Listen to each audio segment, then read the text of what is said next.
Sous la haute présidence de son Excellence, Monsieur le Président de la République, chef de l'État. Un conseil des ministres s'est tenu dans la salle habituelle du palais de la présidence de la République. Très tôt à leur arrivée, c'est-à-dire à 10 heures, tous les membres du gouvernement ont fait étalage au parking de la présidence de la République de tous leurs gros véhicules au coût faramineux que certains se sont étrangement octroyés 2 semaines seulement après leur nomination au sein du gouvernement.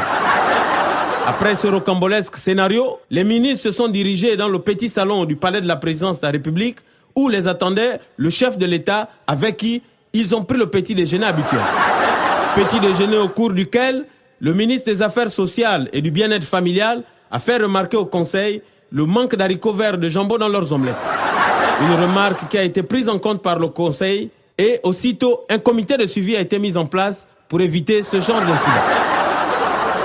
Après le petit déjeuner, le ministre de la Famille et de la Promotion de la Femme a proposé et obtenu l'accord du Conseil de regarder les rediffusions des séries télévisées Les Deux Visages d'Anna et La Belle-Mère.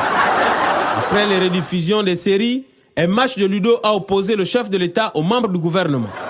Un match qui s'est soldé bien évidemment par la victoire du chef de l'État.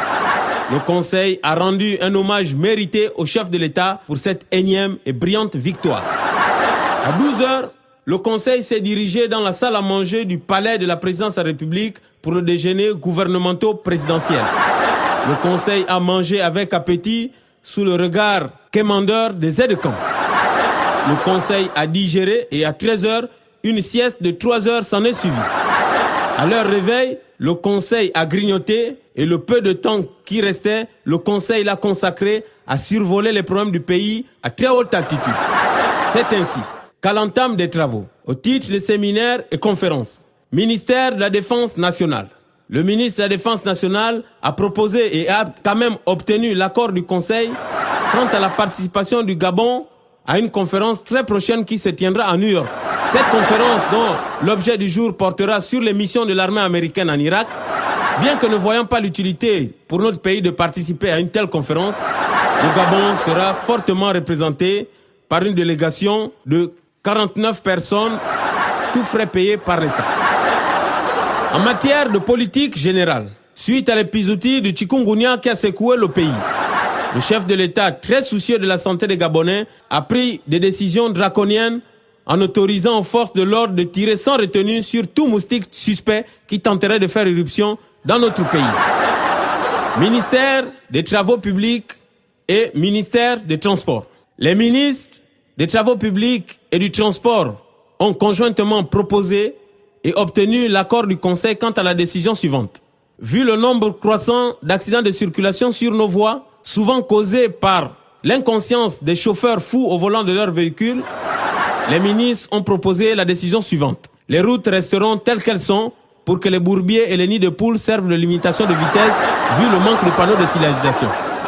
Au titre des dédommagements, suite à la descente musclée des agents de force de l'ordre au siège de l'UPG, les résultats de l'enquête ont donné ce qui suit.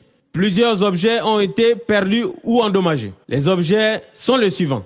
2 ordinateurs Pentium 0, 35 cravates, 5 écharpes, toutes de couleur rouge et quelques archives du parti. Le Conseil a proposé et obtenu l'accord quant au dédommagement de celui-ci qui se chiffre à plusieurs milliards. Au titre de nomination et invention, ayant constaté avec amertume que l'exode rural prend des proportions inquiétantes dans notre pays, un exode qui est dû aux attaques vampireuses dont sont victimes les jeunes dans les villages aux armes lourdes telles que le fusil nocturne, le Mbumbayano, le Conseil a décidé d'inventer le ministère de la lutte contre le vampire chargé de la protection des jeunes contre les fusils nocturnes. Après avoir donné de la main droite l'augmentation conjointe du SMIC et du point d'indice, augmentation qui a causé un déséquilibre économique et financier, le gouvernement a récupéré de la main gauche en augmentant notamment le prix du carburant. En ce qui concerne les panthères du Gabon, pour éviter un scénario tel que celui qui s'était déroulé en Côte d'Ivoire, où nos panthères se sont fait manicurer et pédicurer par les éléphants de Côte d'Ivoire 5-0, le Conseil a proposé la décision suivante. Tout joueur désormais qui devrait faire partie de l'équipe nationale sera nommé par Conseil des ministres.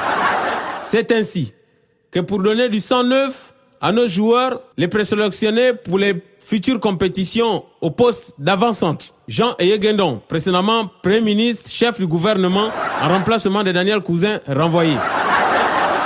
Milieu de terrain, pour une meilleure circulation du ballon. Pierre Mambundu, précédemment président de l'UPG, en remplacement de Dieudonné Londo, renvoyé à son club.